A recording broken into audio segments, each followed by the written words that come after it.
This is a very big week for us, the organizers of the prestigious annual uh, government national event called the Luo Festival. And the reason why I called you here is just to tell you the status of the event, what we are planning to do, what we are going to offer the people, and what people should expect at the Luo Festival. First of all, is just to thank the Luo Festival funds for having been patient enough from the first time we canceled events. And some people even started saying that we had used their money, ate their money, and there's no event that will be coming. But here we are on the 27th at the Ngong Racecourse. We will be having the annual Luo Festival going down. It is big, it is huge, because every single person who had booked their ticket on the last festival, their tickets are valid, and all they need is to show up at the event, and it will happen. We also have had issues about security, about our venue. This is the first time we're having the Luo Festival at the Ngong Racecourse.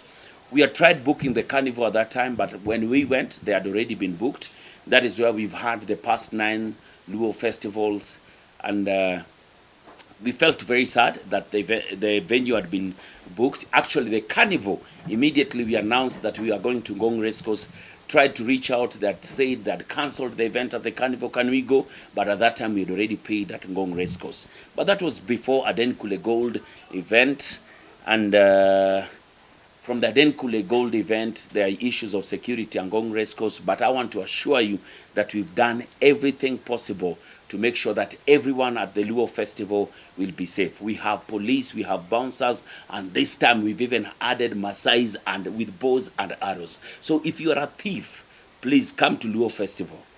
If you think you are a thief and you want to steal from people, come and try that nonsense at Luo Festival. I want to assure everyone that will come to Luo Festival that we've done every single thing to make sure that Luo Festival is safe, it is well secured. Everyone who comes at Luo Festival will live safe, sound, and all. We are working with police at Langata Police Station, in a current police station. We are working with over 100 bouncers who are going to secure the whole place. And apart from that, we've got 40 Maasais with the bows and arrows who will be walking around the parking and just looking for any weird looking person. We have the anti-terror police who will also be checking out every single car that comes in at the Luo Festival. And I repeat, if you're a thief, come and try that nonsense at Luo Festival. You will not go home feeling very well in your body. You will have a lot of problems with your body. I think it will take you a week or 2. If you're not married, you'll take for surgeries everywhere. Mwili itakuwa inauma kabisa. So guys, this is just to assure you that we've done everything possible to make sure that the Luo Festival is safe. Now, what makes this one different? You remember the Luo Festival has always only had VIP and VVIP tickets. This is the first time we have just one ticket that goes for 2,000 bob. Why don't we have a VVIP ticket? Remember, the first Luo Festival was supposed to be a drive-in event. We were supposed to just have a drive-in event, and there was no VIP or anything. We can't come back and tell people that, you know what, for that VVIP thing, you have to add money or anything. So we've decided to create a whole VVIP experience for everyone who will come. We have A1 sound, we have an A-frame coming out, we have a spider tent coming out, we have the red carpet, we have the red filling, and everything is huge. And the lineup is even crazier. We have the top Oangla artists, the top Rumba artists, and everyone coming for Luo Festival is going to have an experience like no other. Now, ladies and gentlemen, what makes this even more special is the fact that, you know what, we have MCs that have never been hosting the event before. But then again, because of all this media team coming out, the security, the experience, we're going to have an amazing event. The event goes down this Saturday from 2 p.m. until curfew is over. That is, if it's today, we will go home tomorrow. If you come on Saturday, Sunday is the day that we are going home. We have all the licenses. We have NEMA, we have police, we have county. This is a national event, and everybody knows that this thing is going down. People have told me, can you also organize Kamba Festival, I don't know how to organize all those ones. All we can do as Arena Media, the people who puts up Luo festivals, just to tell you how it is done. But for now, come and see opulence, come and see amazingness, come and see people landing with choppers as if they are bicycles, come and see planes. For the first time we have a runway. Planes will land on Gong Road. We will have people chop money. We'll have amazingness. Please come to Luo Festival. If you have any question, ask it now or forever remain silent. Okay, this is the MP of Langata incoming. Let's go for the interview. Let's go bit by bit. All right. Okay, my question is concerning Akothee. A few weeks ago, we yes. saw her and purchase some demands. Yes. Yes. Akothee is the biggest problem I have in my life. She's my sister and I love her so much. Akothee's bill alone has now got us to almost 2 to 4 million shillings as one artist. First, she has refused to be put in the posters with other artists. She wants her own poster. Akothee wants a fully branded chopper to drop her. She wants a full bed. You know, she'll be leaving Dubai. She has a performance in Dubai on the 26th. So she leaves that performance and fly in to JKIA. Then from JKIA, the chopper will pick her to come and sleep at the event. She wants a full bedroom at the event. She wants her own security. She wants 20 bottles of Bel Air. She wants, Akothee wants 64 towels. Akothee wants, all of them are white. She wants 40 bouncers. She wants, Akothee, you are my sister, but I hate you. Because now you've taken every single coin that I had. But then we've had amazing team from Chandaria. You know, she's the brand ambassador of Rosie. Rosie, who have now taken almost the whole cost. So I'm not paying Akothee everything. She has already been paid. That is how beautiful the team from Chandaria and Rosie Tissue. You know, I'm the brand ambassador of Velvex. Do you know how it was hard for me to accept Rosie to be the sole sponsor of Akothee? But Akothee will be there. She'll land straight from Dubai. From Dubai, chopper will pick her from the airport. From the airport, straight to her put up tent at. She has a 6x6 bed at the event, so she will sleep until at 10 when she comes out to perform. She has her own toilet. She has her own kitchen. She has her own chef. She has all these things happening. I don't know why. Why Akothee? Why do you do this to? I will cry. Why do you? Okay. My name is Evelyn Bai from EMM Online, and I have 2 questions. First of all, concerning your story, Akothee, do you, in your personal opinion, think that that's the trend we should take in treating our artists, your exclusivity? Now, Pia, my second question is about the people who had paid for the VIP tickets, because some people want that exclusive experience. Don't you feel like they might feel cheated? Number one. Yes. I want all artists to know they should be having their own riders. I've brought artists in this country, and before you bring them, they send you everything that they want. I think Akothee has set a good pace of what you want, so that you don't cry at backstage at your Kenyan promoters treated me like this, like this. The question is, did you ask on how you wanted to be treated? So you will be treated on how you ask. If you ask for 80 towels, the question is, when you got there, did you get the 80 towels? Did you get your drinks? Did you get your bed? Did you get your toilet? Did you get the flowers that you requested? Did you get the right sound? Did you get everything? Now, I think Akothee has done very well by setting up. And this is to all Kenyan artists. Please request for your own rider. It's called the technical rider. It shows everything that you want before a performance. And we've met every single rider of all the artists that are performing on that day. All right, there's nobody who had paid for a VVIP ticket. I want to repeat. The first event was supposed to be a drive-in event where all you needed was to come with your car and perform and and enjoy the show and leave. But we can't go back and tell people that now we are putting a VVIP event. So everybody will be the same, everybody will be okay, but we want to give everyone a VVIP treatment. The red carpet, the haze, you know how we always do this event. So there will be nobody lower or nobody upper than the other one. It is 2,000 bob, and everybody has paid 2,000 bob because we can't tell people to add money for a VVIP treatment. So it is upon us to give everybody a VVIP class.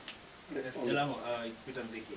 My question is, there have been claims that you've used favoritism in the artists that you've chosen for the festival. It's not all inclusive as people might thought. What are your thoughts on this? Wow. I've never decided on who I choose to perform at Luo Festival. I've always gone with what the people ask. If you've seen it on the Luo Festival pages, we always ask, who do you want to be on board? So we have Emma Jalamo, who is one of the top Luo artists. We have Prince Inda, who's just released a song with Bahati called Adhiambo. That is huge. We have Elisha Toto, the man behind Paroganya Subae. We have Breezy, the writer of the person who wrote the song My Jaber with Heart the Band, and he has also done the song Hera Nyalo Sandi. You know that one. Then we have Osito Kale, the man who made the president stand up during that time. We have the ladies there. We have like 4 ladies coming up. We have crazy lineup. And also we can't have everyone on board because we are also in business, not charity. Thank you so much for the chance. My name is Don from the Online TV. And my question is, I was checking on Akothee's pages, and I saw that she was sick. Yes. Do you have the confirmation that now she's okay to perform? If you are still in that page, you can actually confirm that she's okay now. She's swimming in her White House in Mombasa. So just go back to that page. Akothee is okay. She's swimming in her home in Mombasa. She will also be swimming in Rongo. She can also swim in Nairobi. She's okay, and Akothee is ready for this event. Thank you very much, Jalas, for having us. My name is Duncan from Nairobi TV. Okay. My question is a little bit off from the Saturday event. Yes. It's about Langata. Okay. The cost of living in Langata, in Endaju, specifically because there is a nyumba ziko juu. Bedsitter, a common bedsitter in Langata goes for around 10K, but the same a bedsitter with the same condition, thicker is 5,000. Now, what are you going to do? The first thing you have to know, there's 2 things that determines the prices of houses in Nairobi. The closer you are to town, the expensive the house, the cheaper the fare. The farther you go, the cheaper the house, the expensive the fare. Langata is a very special place, and is a very special place in my heart. From the time I lived in Southlands, in the slums in Southlands with David Alewa, who was my boss then, for almost 2 years. But then again, Langata has also been ranked as the most affluent and the most expensive place to live. Because either you live in Karen, you live in Southlands, you live in South Sea, you lived in high-rise. So it's a very big disparity. You can find a bedsitter in Langata for 5,000, depending on where you are. You know, people just see Langata as Langata Road. Do you know Langata has 5 wards? Karen is a ward in Langata. South Sea is a ward in Langata. High-rise, Nairobi West and Mugumoini. So it depends on where you went to look for a house. I can take you to Langata and get you a bedsitter for 5,000. Next question, please. Don, you've already asked that question. You have. Somebody else? Yes. Yes. My name is Carolina Nyambura, and the last time that you were Moran, you said for the online media, the entry will be free for us. Can't you confirm for us? All I need to know is to have a list. My manager, Lisa, is here. I don't know why you've never interviewed this lady who is my manager. This is Lisa, who is my manager, and she's the boss of my life. All I need you guys is to give me a list of everybody who will come with a specific media house. There'll be 1 entry per person, because if I see all these people, this is like 40 people. If all of you had to pay times 2,000. That would have been 80,000. Sasa 80,000 muikule muende bure. But I promise you that everybody from the online medias, because I believe that this is the future, you people will have access to either stream for free, you'll have access to interview the artists, you will have access to do everything. And thank you so much. And apart from that, you'll also have food and drinks, only if you pay. Thank you. Jalas, I have a question. Go ahead. There is a time you put a lengthy caption, Okay. a lengthy post for Instagram yako. Saying what? Ukisema kwamba when young Keep people, it low for people school. are elected to parliament, young people, wakielektiwa wanaenda wako entrenched with the system, and they do not work for the, for the young people, as they promise. Then ukienda kumalizia ukasema, you hope, so quote unquote, you hope you won't change. Okay? So nikaona pale watu wanakomenda wakisema Jalango is not even assuring us that he will not change, but ana hope. What can you say about that? I don't hope I won't have to change. You know, most of the people go there to look for power, look for the name. You look for the name, you're looking for a name, you're looking for money, and looking for all that thing. I wish I'd be the leader. I'm just not wishing. I've already been doing a lot with the community, and that's why when I went to school, everybody expected Jalango to go graduate on a media-related study. But I went to learn community development. I graduated on community development so that I would know how to change the life of our peoples. Because this same communities is what has given me a chance to be what I am today. You understand? So I will not be that kind of leader. I will be the leader who want to change lives. I'm launching my manifesto on the 3rd of December, at Ole Sereni. It's going to be a big event where people come out and know the kind of person.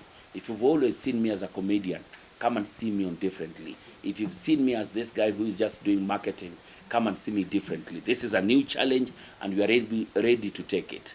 And we are able to make a difference in people's life. Go ahead. Poa. Russia here with TV. So I'm one of the people mwenye anakukampenia sana. Asante. I believe would make changes in Langata. But my friends walikuwa wananiambia you'll be like just kama Jaguar alipotea, ule Ali wa Kenya alipotea. So what do you have to say to assure us? Wacha hao wapotee. Wacha hao wapotee na wapotee kabisa. So maybe so that when they see the kind of leadership you are bringing, wapate kurudi. We just need to give back to the community and assure guys that we are much more than just what people think that politics gives. There are people who come in. There are so many politicians out here who are doing amazing jobs. And people never get to talk about them. People always talk about politicians who are not doing anything. I'm not a politician. I am a leader. Thank you. Yes. Jalango, my name is Kijo, work for SP Bank. I have a question to ask. Most of your fans want to know, because you've been voted the most, among the top 10 radio personality in Africa. Why top 10? Just say what, number 1. Number 1. Why do you keep on putting me in top 10? I hate that. All right. I'm the number 1, my guy. All right. And that I keep on telling you guys every day. Always call yourself number 1. Whether it is presenter or Obai. Say, this is presenter Obai. Kenya's number 1 online. When it is, this is Binga TV or JN or Plug or BTG or SM. Always call yourself number 1. Because if you don't call yourself number 1, people will go for number 2. Always make yourself on top. If you don't put yourself on top there, nobody will ever put you up there. All right. So talk to the number 1 Kenyan online TV radio presenter, host, and Langata incoming MP. Go ahead, sir. Jalango, number one radio personality in Africa. Go ahead. Your fans want to know, because I understand at the end of when officials will start campaigning for your seat, yes, MP seat in Langata, I want to know clearly. Do you have a contract with your employees? Yes. In case you miss out to get a seat for MP, will you go back? Will you go back? Will you go back and work? This is the problem with people like you. You always believe that you're not going to make it. You understand? Yeah. I'm not going to this thing not to make it. You are looking at the incoming MP of Langata. So we don't have a part 2. You understand? But again, if I don't become the MP, there's Jalango TV. That's already a huge vibe. I run a complete marketing agency, I run a media. But then again, this is Heavy J Baba. I will not look for job. They will look for me, my The reason guy. I was asking was that because I understand you are very in demand. So I want to know. I want to ask to know. Yes. Is there a contract? In case now you are free, because I understand everyone wants to work with you. Now, listen. Now, let me make it even better and sweeter for you from SPM Bars. Even you at SPM is looking for me. so God has blessed me so much because of hard work. There's nothing that will ever replace hard work.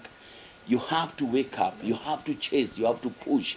You have to build your brand to a point where you're not selling yourself anymore. You're a brand on yourself. You understand? If you are, for example, this is Mungai Eve. How are you doing that job? How are you doing? Are you doing it to an extent that you're still begging people to employ you? This is employment already. You understand? If I'll ever get back to radio, I'm actually going to be the first MP who is a presenter. Because bunge inaanza saa ngapi? 10.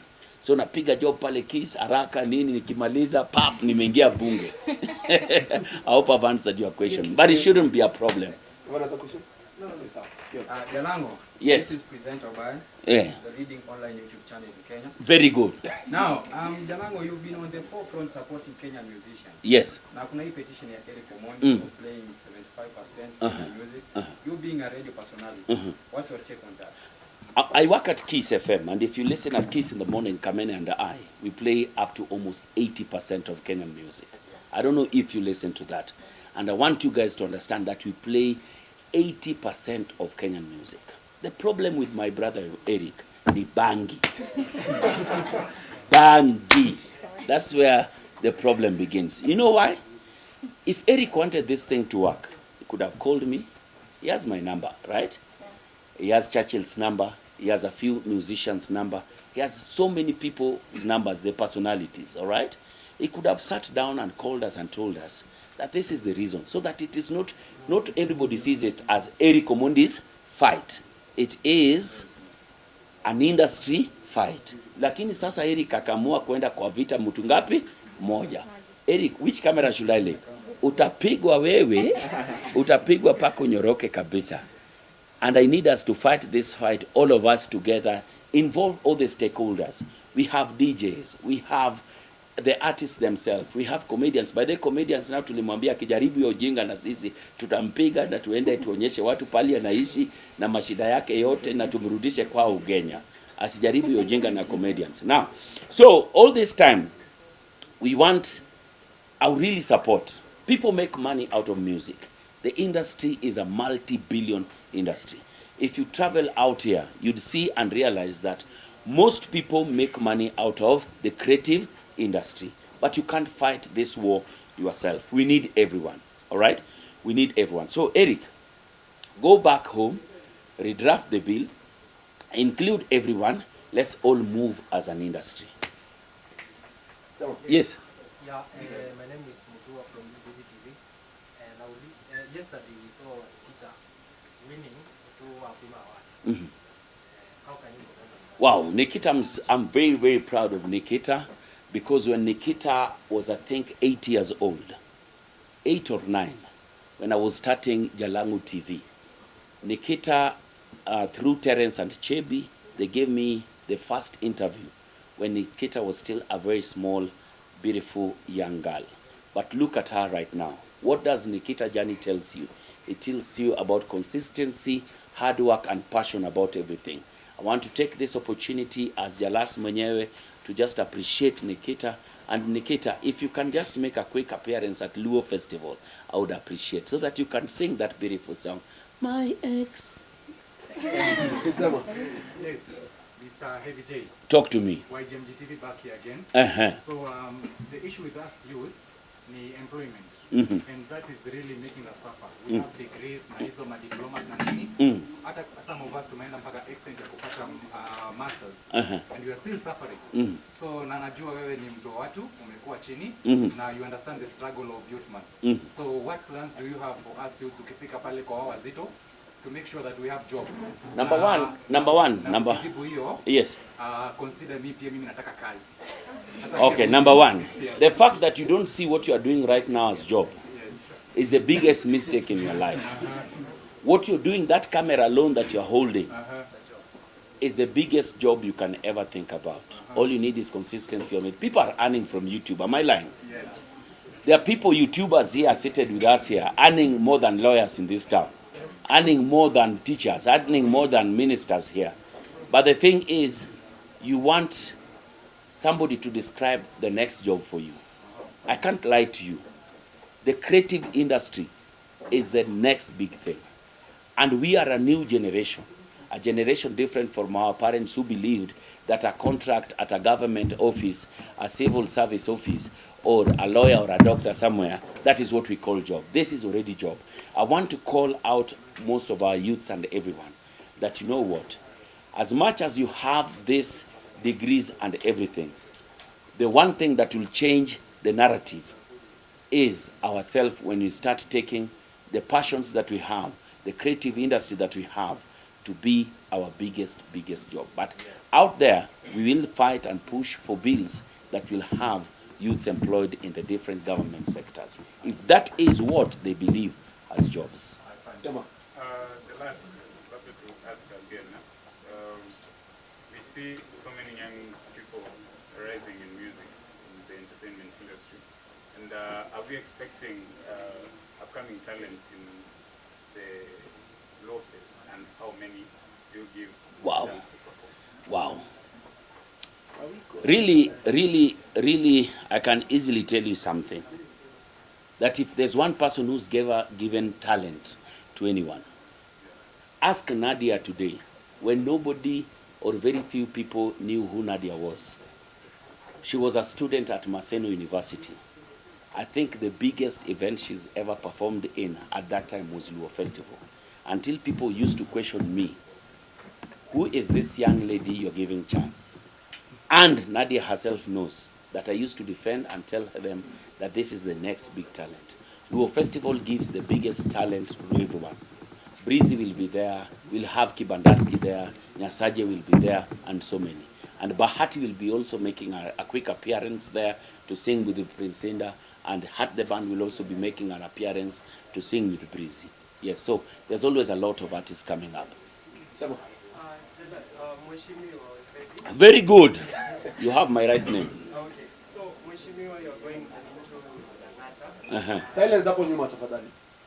And the question is, are you affiliated to any party right now? Ama ni ODM? So what question are you asking? Are you affiliated to any party or ODM? Anyway, from your mouth to God's ears, I'm in ODM. Amen. Yes, thank you so much. Anyone else? Mm. I represent the Wabit Show. Wabit Show. Mbona umeamua represent ODM na si hizi chama zingine, ama it's because it's your fellow tribesmen? No. I don't go for tribes. The people I've supported in my life have never been tribes. This lady here, Munyao, right? Yeah. What tribe are you? Kamba. You asked me to support your YouTube channel. Did I do it? Yeah, you did. You did a full interview with me. Yeah. Did I bother whether you are Luo or not? No, you didn't. I didn't. Yeah. This is BTG. Where are you from? Meru. You asked me to support you. Did I support you? This is Don. Have I supported your YouTube channel? I've never ever in one day ever thought and seen ourselves here as people, tribes. I've never ever. You understand? When I decided to take Harun for treatment in India, did I ever think that he was from Kikuyu? No, I didn't think. When Omosh came here for us to build him and restart his life, did we ever think that he is Kikuyu? No. Youths, you are the people who will change this whole narrative. You are the people who will change this whole thing. That people will never ever see us as people who believe in tribes. I believe that I don't care where I come from, my tribe, my religion, because we are one people, we are one country. But in Lang'ata, it's going to be a two-horse race. We have two main parties in Lang'ata. Nixon Korir, who will be running on UDA, and Jalas, who will be running on ODM. and Nixon Korir na muingiza chini ya basi mapema, apack vitu zake, arudi kwao nyumbani Solai. Just say that we are welcoming everybody to Luo Festival. It is going down this week. The whole of this team here will be coming, and all COVID protocols will be observed. We've done everything, and by the way, go out there and get vaccinated. It is good, and it's good for you. And because this is Heavy J, we have capacity, right? So kila mtu akitoka hapa vile Malala anasema nini? Lunch kwa kila. Thank you guys, appreciate. So you guys will give